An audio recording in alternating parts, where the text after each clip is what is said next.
Hi, good evening.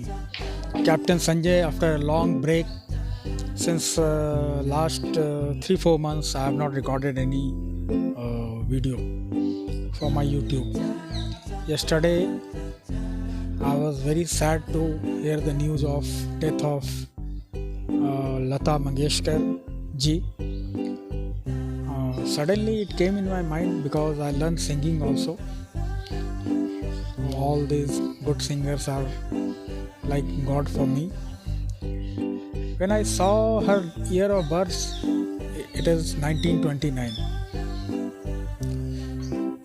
My father was also born in 1929 and he expired in 2013 and my mother expired in 2012. So suddenly it came in my mind, मेरे पापा जिंदा होते तो आज वो भी 92 वर्ष के होते। इसी इमोशनल ब्रेकडाउन में मुझे अपने माँ की मौत की याद आई। सो मैं आज अपने माँ की मौत की कहानी सुनाने जा रहा हूँ। दोस्तों, जैसा आपको पता है, मैं एक नेवल ऑफिसर हूँ। नेवल ऑफिसर में बिगिनिंग का करियर हमारा INS विक्रांत से स्टार्ट हुआ था। उसके बाद डिफरेंट शिप्स में फ्रिगेट्स, लिएंडर हम सेल करते रहे और 4 भाइयों में मैं नंबर 3 पे हूँ। मेरी मदर पार्किंसन पेशेंट थी और धीरे धीरे आर्थराइटिस के कारण उनका घुटना भी जवाब दे दिया था, तो उनका चलना फिरना मुश्किल हो गया और तकरीबन 5 साल तक ऑलमोस्ट बेड रिडन रही। और hats off to my father, मेरे फादर ने बिल्कुल एक नर्स की तरह माँ की देखभाल की। नौकरी की मजबूरी के कारण हम लोग बाहर ही रहे, विजिटर होते थे। जितनी मदद कर सकते थे कर पाए तो कर दिए, अदरवाइज़ उनका जीवन अकेले ही चलता था। मैं अपनी एक बात बताने जा रहा हूँ। मैं एज ए नेवल ऑफिसर जब मैं सेल करता था और ख़ासकर कुछ अंतिम क्षणों में मैं अपने माँ से बहुत अटैच था।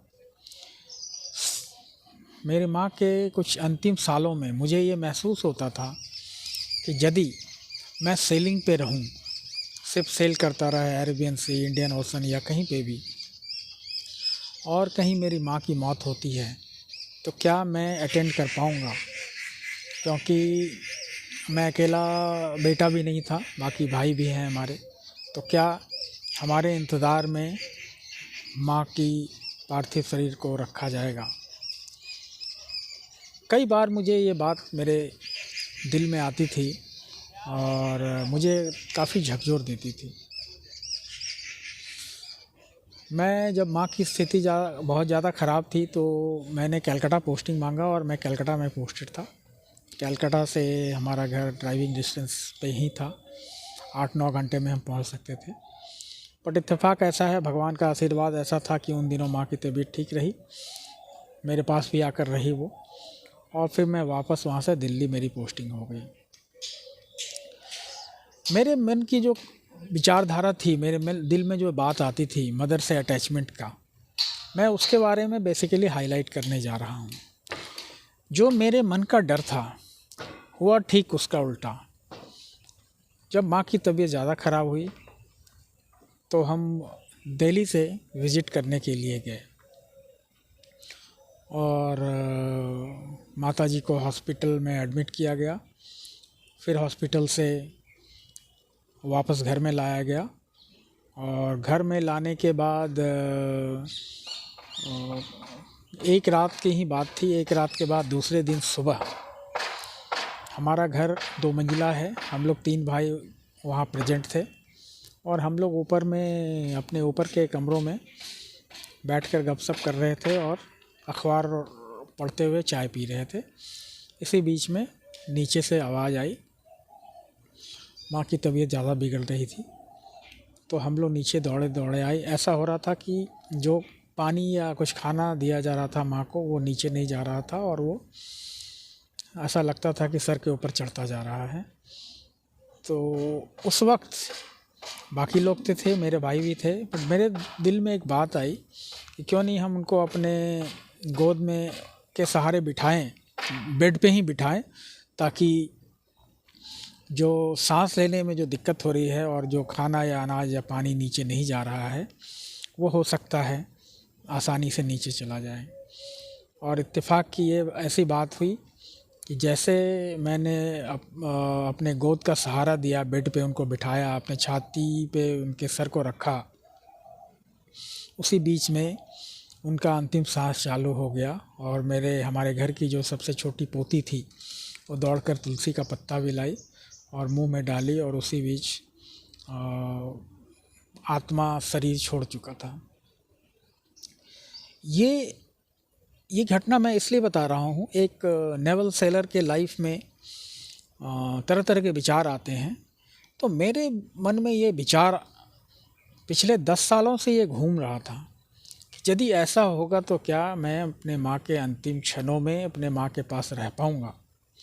और ये मुझे कभी कभी बहुत तकलीफ़ देता था और मुझे बहुत घुटन सी महसूस होती थी। और इत्तेफाक ऐसा हुआ, यदि आप किसी से दिल से अटैच होते हैं तो कुदरत भी आपको ऐसे मौका देता है।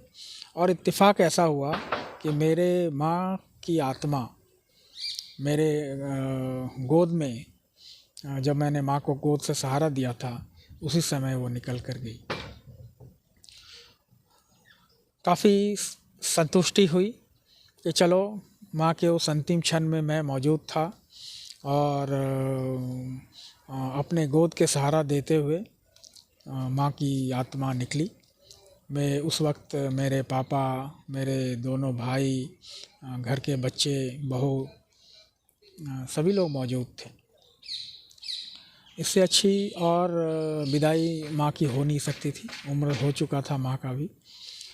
तो एक भावना मेरे दिल में आई, तो मैं सोचा ये रिकॉर्डिंग करके आपको बताऊं। कल दिन भर मैं लता मंगेशकर जी का के अंतिम संस्कार की प्रतिक्रिया को मैं देखते रहा, तो मैं भावुक हुआ और मुझे अपने पापा की भी याद आई कि पापा यदि ज़िंदा होते तो आज वो भी 92 इयर्स के होते, क्योंकि वो भी 1929 के ही बॉर्न थे। तो आज ये मैं मानेसर के हेरिटेज विलेज रिसॉर्ट में मन को शांत करने के लिए, ब्रेक लेने के लिए आया हूँ फैमिली के साथ।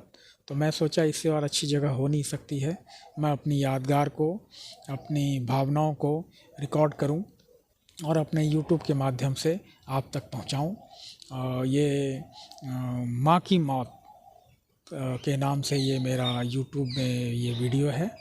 और जो भी लोग ऐसे नौकरी में हैं जो दूर रहते हैं वो इसे देखें और काफ़ी शांति प्राप्ति होगी कि आपको जीवन के अंतिम क्षणों में अपने पेरेंट्स के पास होना चाहिए और कुदरत कैसे रास्ता निकालता है, ये भी आप हमारे इस वीडियो में देखेंगे तो आपको पता चलेगा।